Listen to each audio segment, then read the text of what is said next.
Tell me about your turn here in the media world. You enjoying it? You know what? I had Being a lot on this side of it. I know it's different. It's. I still don't view myself that. It's hard to kind of change your lens on it. But I had a blast doing it this fall. I really enjoyed calling the games, and it was one of those things when I kind of realized it was time to move on. Right? What am I going to do? My wife was basically like, you can't be around the house all day. You got to find something. You got to get out a little bit. And so I liked it because you could prep all week and work really hard and watch all of this tape, which is what I love to do as a player anyhow. But then the ball would kick off 1-4. I had no idea what was going to happen. Let's talk about it. Let's try and help people understand what they're seeing. And what's been the hardest part? I think the hardest part. Do you feel you can be critical? Yeah, I'm okay with that. I view that as, like, I was always self-critical as a player. And so to me, I look at it the same way I would talk to myself.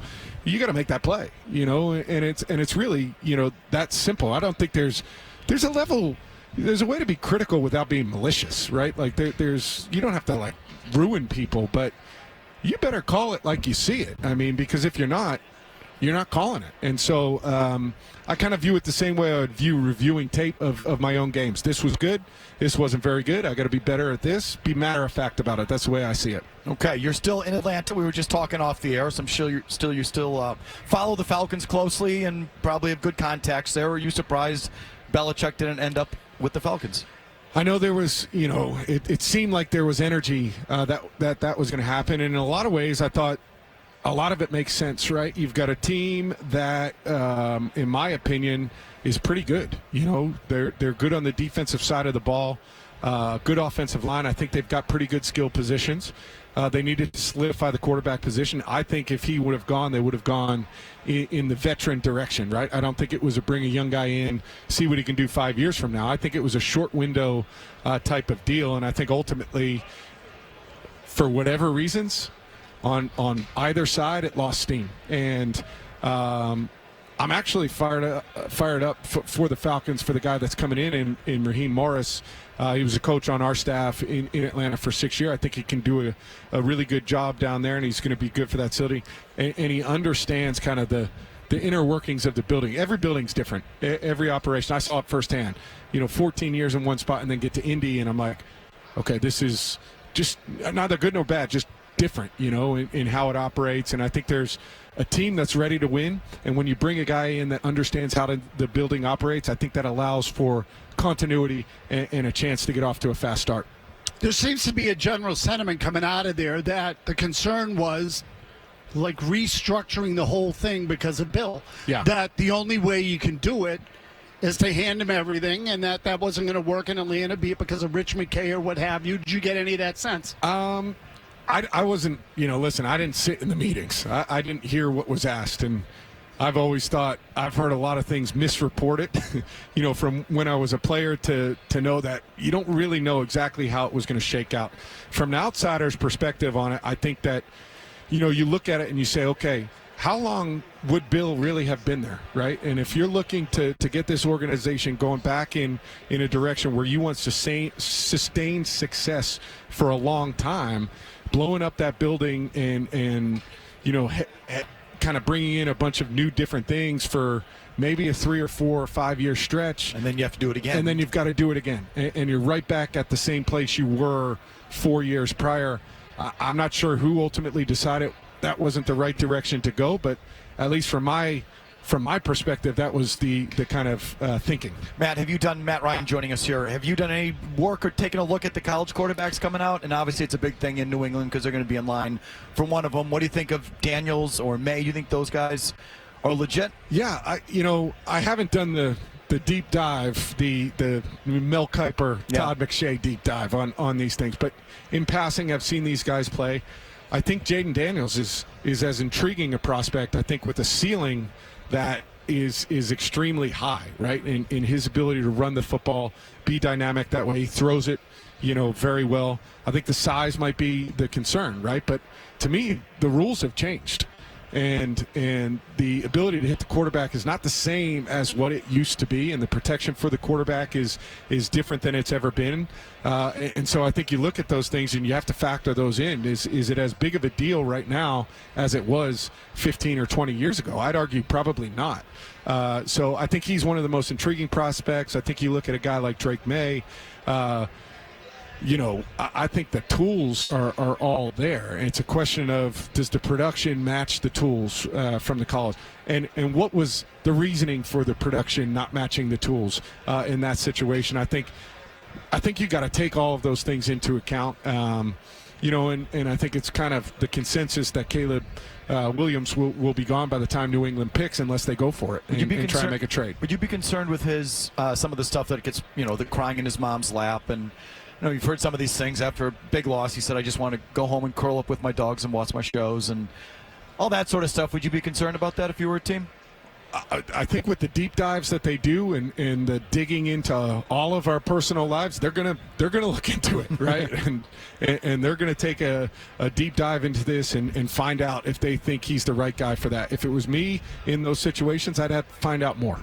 You know what I mean? I'd have to look into it more and figure out, the world has also changed too, right? And so I don't think you can fight that. It's different times than it was when I was coming out. I sound like the old man. The old right? kids are softer. Yeah. Just say it. The younger guys I sound are like soft. the old man saying it's different. But These it new is. kids coming in. But the world is different, and I've got young boys, raising them, right? And you're trying to develop them to live in the world that they're going to live in, not the one you wish it was or you hoped it was or whatever. If your son was playing ball and he came and cried in your lap as a college junior or whatever, what would you do? Well, I'm not there yet. I got what are we saying, maybe 13, 14 years to figure that out. I think the number one thing is I support my kid. Find a way to support your child in what they're going through. But support isn't always the pat on the back, right?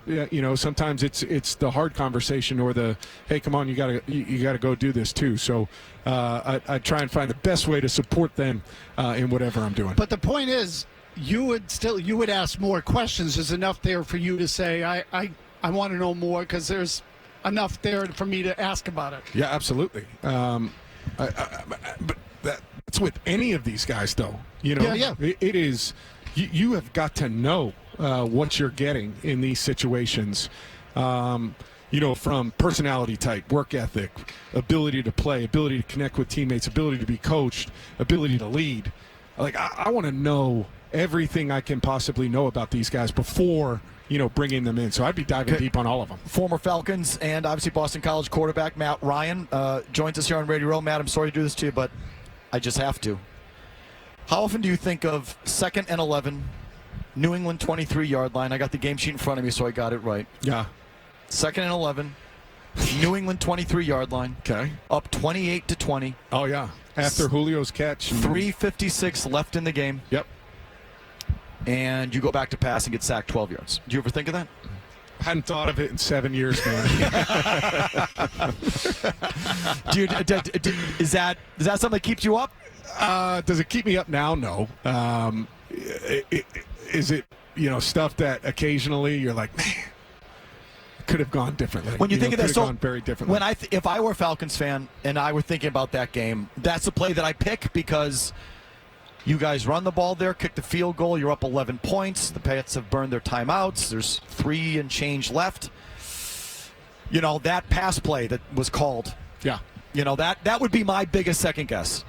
And can you take us through that? Do you remember it? Do you remember it? It came obviously from the side. Pressure off the left side and an inability to get the ball out. What was crazy is we had a holding penalty to play before. Right. And we had hit Mohamed Sanu.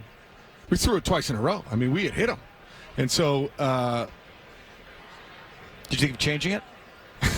No, and I've explained this before. It's often asked, right? Hey, why don't you just go in there and change a play? It's all well and good. You're standing there waiting, right? And the play calls are long or whatever. Personnel grouping comes in. What you're hearing in your head is, all right, let's go. 11. 11 who? All right, we're gonna go. Double wing right, Z left counter. Let's go 2-jet Falcon X drive, whatever it is. Can 35-1 to OP. And you're looking click, click, click, click, click. You don't have time. I think the game is different.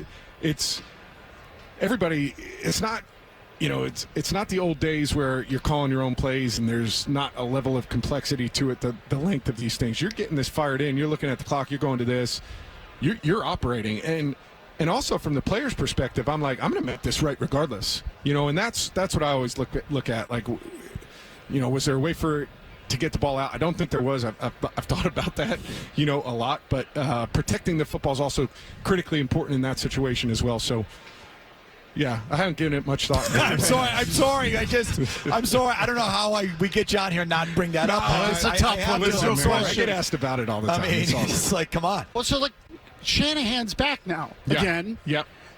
This has happened to him now. I mean, in terms of getting to the Super Bowl, if you count coordinator years, is 3, right? Yep. So, is that something you and he discussed in the aftermath right away, or nobody talked about? Like, how did that all evolve after the game and in the days and weeks that followed? It was a weird, not weird in a bad way, but it was a weird deal because he had already basically taken the job to be in San Francisco.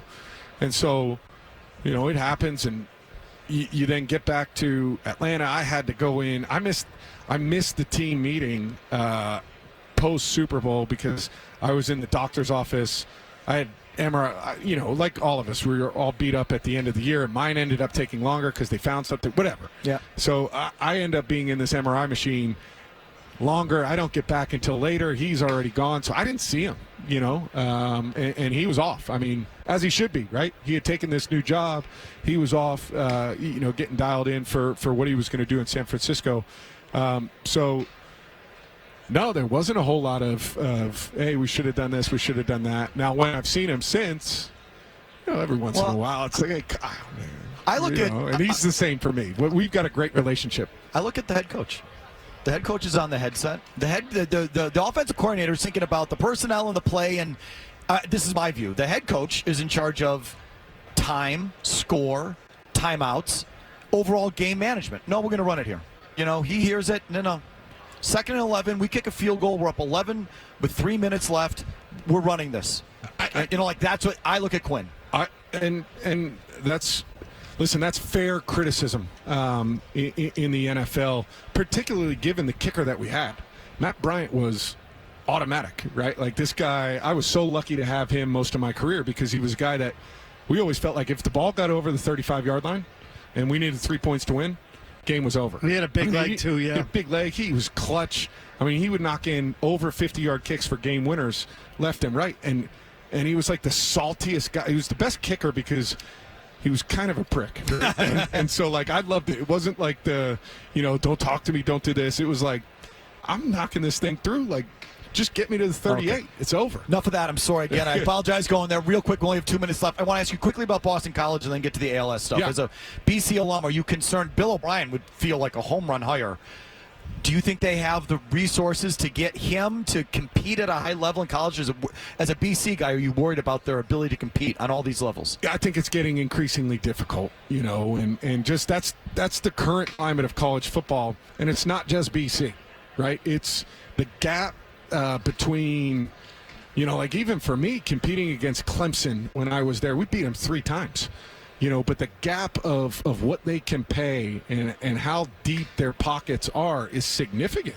And I think it's getting harder for a school like Boston College or a Syracuse. You think about these teams in the Northeast to be able to do that, where the passion just isn't the same as it is in the South. I think that is getting hard. I'm with you, though. Bill O'Brien, to me, I think it would add a little bit of juice. I hope there is the resources there to be able to provide, what he needs to provide. I know he's got ties to that part of the country, and it could be a really good fit. Be interesting to see. Okay, Matt, tell us about the 10-year anniversary of the Ice Bucket Challenge, again, in honor of Pete Frates. Yeah, it has personal ties to me. Pete was a good buddy of mine at Boston College, and I can't believe it's been 10 years since that went viral, right? It feels like a blink, but we're here today to kind of keep it going. I think a lot of work has been done in research on ALS, and it's been great, but it's not there yet, right? We've got medicines to help treat it, but we've got to find a way to get that better, and we've got to find a way to cure it. And it's going to take continued effort and continued support And it's something that I won't stop because I saw the impact that it had on Pete. I saw that impact it had on our SID, Dick Kelly, who was at BC as well, who's a great guy, and just the impact on the families and the communities around it and how horrible that disease is. I'm all here to say, hey, continue to support if you can, and let's find a way. It's going to take time. It's going to take resources. Let's not stop.